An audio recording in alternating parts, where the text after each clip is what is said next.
fantastic to have the leadership of Rebecca Jensen as our chair in recent years, and also our PR with our friend Kristen Carr with that grant, really important for our community and the group we have here. Welcome. This is exciting to be here. How many people have not been to Louisville before? Big group, I haven't either. Really excited to see the city. Excited to be a part of this, but to see kind of the local culture of the city, the region that we haven't spent time in. And I think it's great that we get to see different parts of the country when we come together at these events. But why are you here? Why are you in Kentucky? Why are you away from your company, from your family, from your friends? Why are you away from your primary job? Some of you probably work on a product that needs to get certified. An API, you're an engineer, you're a developer, you got to work on that product. Some of you probably are working on something that deals with some of our new technology products, webhooks, entity event, JSON, RESO, common format, unique identifiers, all those sort of things. But I think the reason a lot of people, a lot of you are probably here because you know that this is part of a bigger story. It's a bigger thing than just a company implementing a technical standard to work with a customer. That what you do provides a much broader foundation for information resources that people use to make good decisions. And it's why we have hundreds and hundreds of MLS organizations in particular who spend money, time, resources becoming certified to be part of this bigger effort to create quality, accurate data and information resources that our businesses, our consumers, our governments can use to make good decisions, data-driven decisions. And I want to tell you just a quick story, a little story about making good decisions with quality data. And we'll get back to the general concepts of our conference. This is my brother's car when we were in high school, 1973 Chevy Nova. My dad bought it for $500. Chevy Nova was a pretty cool car. Some of you probably knew it at the time. This was not this car's time, though, when we were in high school. This is a 20-year-old rusty Chevy Nova, but it got us where we wanted to go. And I can remember driving out to the Capitol State Forest on a highway, 70 miles an hour, no one around, and the engine just stopped. My brother's driving. He's a couple of years older. And I don't mean the car stopped. I mean the engine just died. And we're still going 70 miles an hour. My brother thought for a minute, and he said, I don't want to get stuck out here. I don't want to pull over and get stopped and have no one around. I'm going to start the car in neutral while we're rolling 70, and I'm going to put it into drive. Now, I saw a couple head nods, like maybe funny or not a good decision out there. But we didn't have phones. We didn't have ChatGPT. We didn't have any other access to any other information than what a couple dumb high school kids had. So I asked ChatGPT, what might have been the outcome if we'd had that information at the time? Immediate drivetrain destruction, transmission, and differential totaled in a fraction of a second. Wheel lock up, instant spin out, loss of control, possibly flipping if the tires hook. No restart, no power, no steering assist, no brakes, and a destroyed transmission at 70 miles per hour. Maybe not a good decision, but we didn't have ChatGPT. So my brother shifted the car down into neutral. He turned the key. It fired. He shifted it into drive. And we bumped into drive, and we kept going. And we got to our location, and we restarted the car, and it worked. We had new information that this was a good decision, that we should continue doing this based on the data we had. Well, as you can imagine, we burnt out the transmission in a week. My dad got to pick us up at school, and he gave us a really long, loud set of new information about maintaining a vehicle. Now, it's a silly little story, but it points to what you do, the bigger picture of what you do. in making decisions, in helping people make data-driven decisions, this baseline that we take for granted a lot of times, this baseline of information we have, particularly in North America, the MLS marketplace, brokers using standards, having this incredible set of information that helps us make good decisions. And we see what happens when people make decisions based on bad data. We see it all the time. You may have heard a few years ago, San Francisco, they had an audit of their property data, the data they used to make tax assessments. And they found that all of these property records, which were handwritten many, many years ago, would transpose things, would change the numbers. When it came into the actual data for tax, there were 3,000 square foot homes that had been changed to 30,000 square foot homes. San Francisco had to pay $26 million in tax rebates to citizens because they had poor data. There are much bigger numbers than that. You can remember the great financial collapse. A lot of your companies here were involved in the financing and AVM side of that. A lot of mortgages were made based on automated valuations. Same records, handwritten records at counties, digitized, and decisions being made based on those records. Not always great data based on what we saw in San Francisco. Some of these companies paid $100 million in fines for the losses. Investors lost almost $500 million based on bad data. That's the effect of the work that you do, the work we do at RESO, in defining a foundation that can allow us to have greater information resources. So I want to bring it a little closer to the conference here. I see a lot of you out there who are on the conference circuit. If this was your first event, you wouldn't notice the little things about name tags. One little minor part of a conference or an event. But when you've gone to a lot of conferences, you start noticing the little details, the little data points that make a huge difference at the end of the day. If it was your first event, or if it was the first event you were organizing, you might think name tags are just a checkbox. It's something we just have to get done. But a lot of you know that when that name is too small, when the tag is too small, when the name's not prominent, the contrast isn't good. These are things that affect the important meetings that you're having. The cardinal sin of name tags. That clasp that flips the name tag over when you go to a conference, it doesn't really make sense that you go watch a few sessions for the first hour of a conference and half the people who stand up and walk out in the hallway have a blank name tag because it's flipped over. It's almost like a USB-A connector. You can't possibly get it wrong 2 or 3 times, but somehow you do. I had a funny story about a conference that I went to where this showed up. My lunch ticket was on the back of my name tag. And I didn't know it, I didn't see it, but I never take my family to conferences, and I did for this conference. And I was leaving a session, they were leaving the pool, and they were pointing and laughing as they came down the hallway. And I thought, well, this is a silly little thing, no big deal. To this day, 6 years later, when I call my daughter, this is what shows up on her phone. I don't know why I'm Charlie from Twilight, but I do know that I have a curse on those badges that flip over the wrong way. It's a silly story, but it's important because the most important meeting you might have this week might not be in here. Because what we do in the work groups is critical. The work we do for RESO, building work groups, building standards, is critical. You're going to hear some really interesting sessions from the speakers here, really fascinating conversations. But it might be that meeting in the hall. And that meeting in the hall that might be your most important meeting of the week might go 2 different ways because of very small data points that are critical to get right. It could be that conversation that might be your biggest meeting, where you go up to that person and realize you can't remember their name. We've all been there. And you either fake it and hope they don't notice, or you admit to them you forgot their name, and you start your conversation with a lack of value and a lack of trust.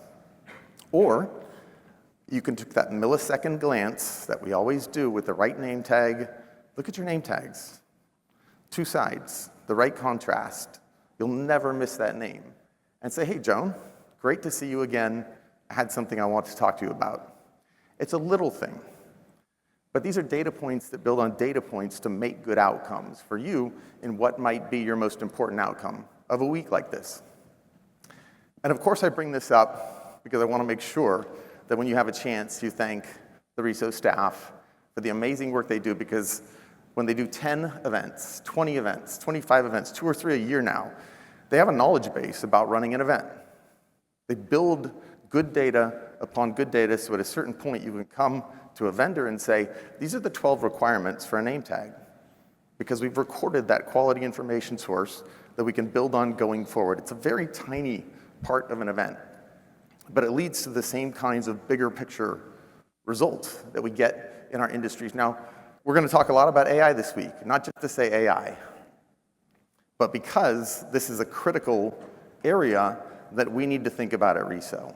We have AI companies coming to RESO, joining RESO, getting certified at RESO, because they see the foundation, they see the value of the data dictionary as a foundational way to train models about the core elements of real estate. But they're also here to challenge us, to make us a little bit uncomfortable, to make us think about what we need to do next to provide the value that will be needed in the future as we go into new spaces that we haven't explored yet. You're going to hear some of those conversations from the stage today and tomorrow. And I hope you enjoy the fact that it's a little bit uncomfortable. We should feel a little bit nervous when we have these conversations about whether we're doing enough, whether we're going fast enough, whether we're thinking broadly enough. That's why you're in Kentucky.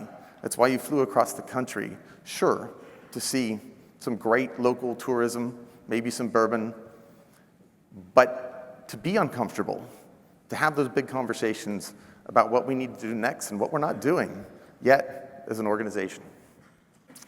So let's talk about some of the products that you're building. RESO.org is the evidence of the work you've done for 25 years if you include the work that you've done with RETS. It's a factual, accurate information source. And this is, of course, critical when we talk about AI, is not having any information on the web influencing the decisions and the way we work, but having factual, accurate data sources that we trust to influence those things. I found a new tool called Synthesia. It's an AI video production company. And I thought, let's see what it can do with RESO.org. I'll give it the information. I asked it to do an event promotion video. And all I told it was use RESO.org. Don't use the whole web. And the event is called RESO 2025 Fall Conference. Go find the information, make a video. Here's what we got. Louisville isn't just about distilleries. It's a vibrant city with a rich cultural tapestry. From the iconic Kentucky Derby to its thriving arts scene, Louisville offers a unique blend of tradition and modernity. Chosen as the host city for the RESO 2025 Fall Conference, Louisville promises an unforgettable experience. Attendees can look forward to exclusive networking opportunities and a chance to explore this dynamic city. Industry leaders emphasize the transformative impact of RESO standards. By adopting these standards, companies can ensure seamless data exchange, fostering a more efficient and connected real estate ecosystem. The RESO Louisville conference agenda is packed with insightful sessions on data analytics and interoperability. Attendees will gain valuable insights into the future of property data. Meet a diverse lineup of global speakers ready to share their expertise. Plus, take advantage of exclusive courses and certifications designed to elevate your professional skills. Attending the RESO Fall Conference is your chance to elevate your role in the real estate industry. Register now to secure your spot at this must-attend event. Join the RESO community and be part of the global conversation on real estate technology. Together, we can shape the future of the industry. So creating that video only took 5 minutes of work. I only told the system 4 things. It's a promotional video for an event. The name of the event is RESO Fall Conference 2025, that it should use RESO.org to find information, and that the name of the organization is pronounced RESO. We've had enough experience with these kinds of systems to know that RESO, RESO, and other mispronunciations are pretty common. The results aren't perfect, but imagine what you could create spending an hour on it instead of just 5 minutes. The way we interact with technology will continue to change, but it's always been that way. And smart people continue to be critical to the process. The world is moving fast, and that's why we're grateful to be in the midst of the smartest technology minds in real estate. And we know that you, RESO's members, will continue to lead the industry forward. So I told you that the first video was AI, and those of you who've been here a lot probably guessed that the second video was also going to be AI. But it's that close. It's that close. My parents would have probably believed that video was me. It's incredible. It's sort of mind-blowing how close we are to these things. But the reason that promotional video worked was not because we asked AI to just go figure something out. It's because we said RESO.org is the source of information. Everything in that video was perfectly accurate and factual. And that's the foundation that we have to continue to deliver to these systems, no matter how that technology changes. That's why people from all over the world are coming to RESO.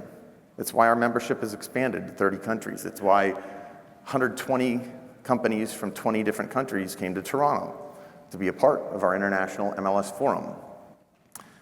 It's why the government of Abu Dhabi is going to host the International Forum in 2026. It's why the tech company who built the Czech MLS on the RESO Data Dictionary and its partner, a Belgian and Czech bank, are going to host and fund the International MLS Forum in 2027. And it's important to say at this moment, not all of your companies are interested in international work. Not all of you have a global focus, and that's fine. The point is that these companies bring back value to the standards themselves. Now, they do fund RESO. We make 10 times more in revenue internationally than what we spend on expenses, but that's not really the most important part. It's that they bring back value. We're a technical standards body, like an organization that runs Wi-Fi, that runs Bluetooth. The value of a standard is based on its network, the growth of its network, the expansion of its network. Those network effects are what decides whether a standard grows in its value. And so that's what we do with these organizations, even if your focus is a local association, a regional MLS. The value of those standards grow as more people, more devices, more companies, more regions, more countries adopt that standard, and it becomes the de facto standard for the world.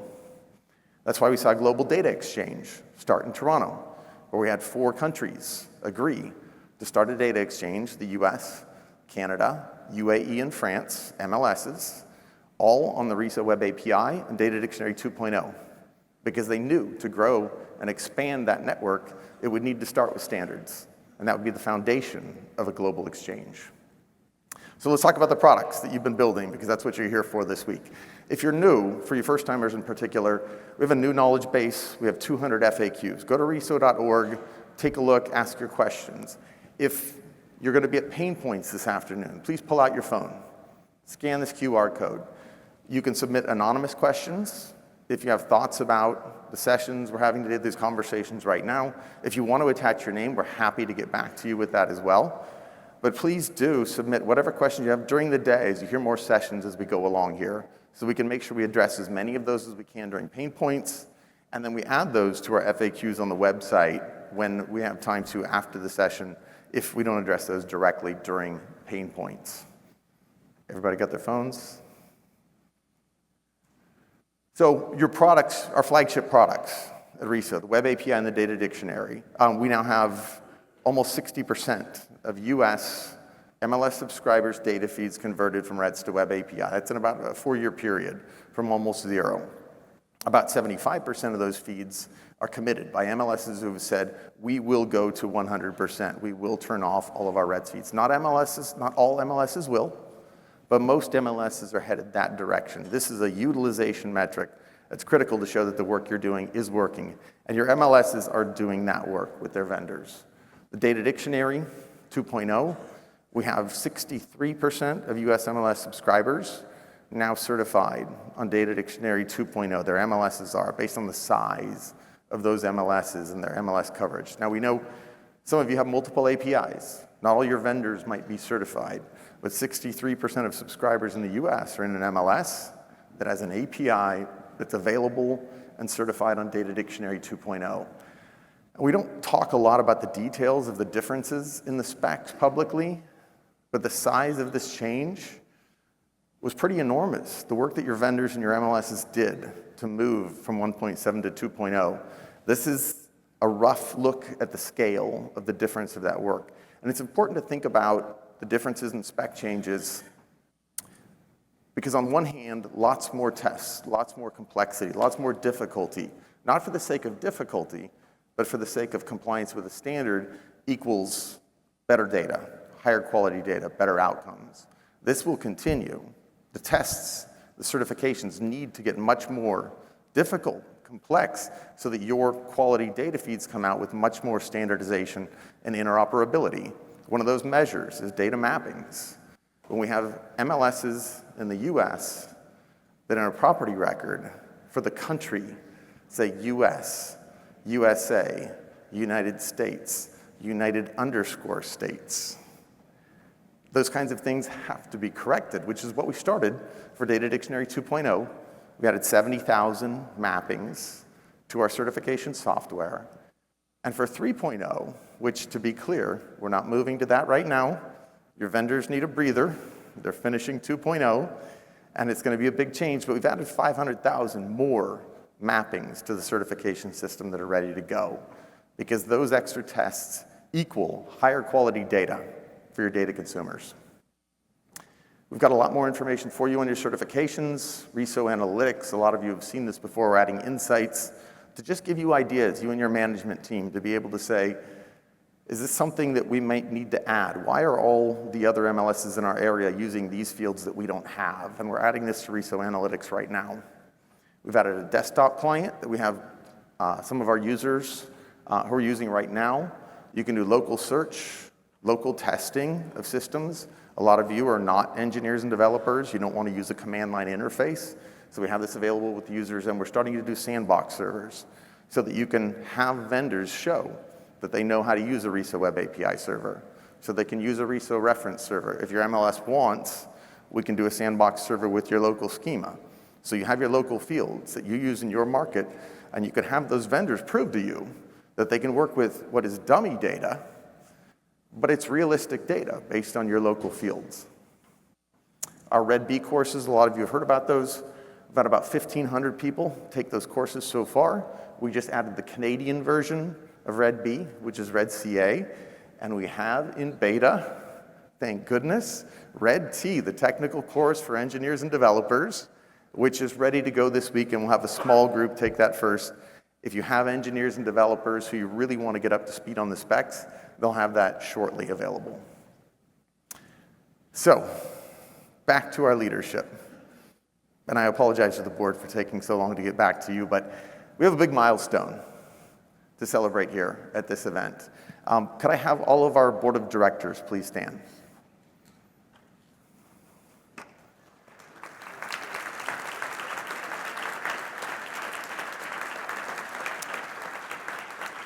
So we've got, and stay up please.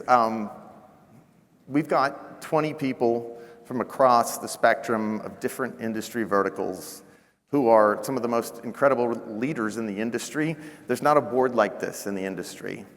It's a testament to what RESO is and what RESO means.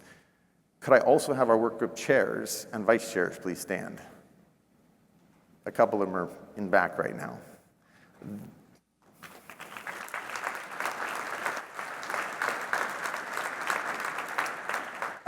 These are our leads for product development. We have staff who builds product, but these are the people who lead the standards products week in, week out, month in, month out, to make sure that we can build these things that make these information resources valuable. Could I please have our board chair, Rebecca, come up front? Yes, carefully, please. So we have a milestone to celebrate. We're not done with standards. We're never done. There's always work to be done on our standards. However, when we do achieve a big moment, we should enjoy it while we're here together. RESO's Web API, through its board of directors, through its workgroup chairs and vice chairs, and RESO's Data Dictionary 2.0, are now at more than 1 million US MLS subscribers.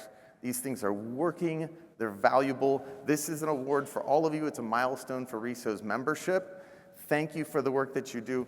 Rebecca has been chair during the 4 years we showed you, where we went from almost zero adoption of Web API to the majority of the industry at this point. So your standards are platinum. Congratulations and thank you.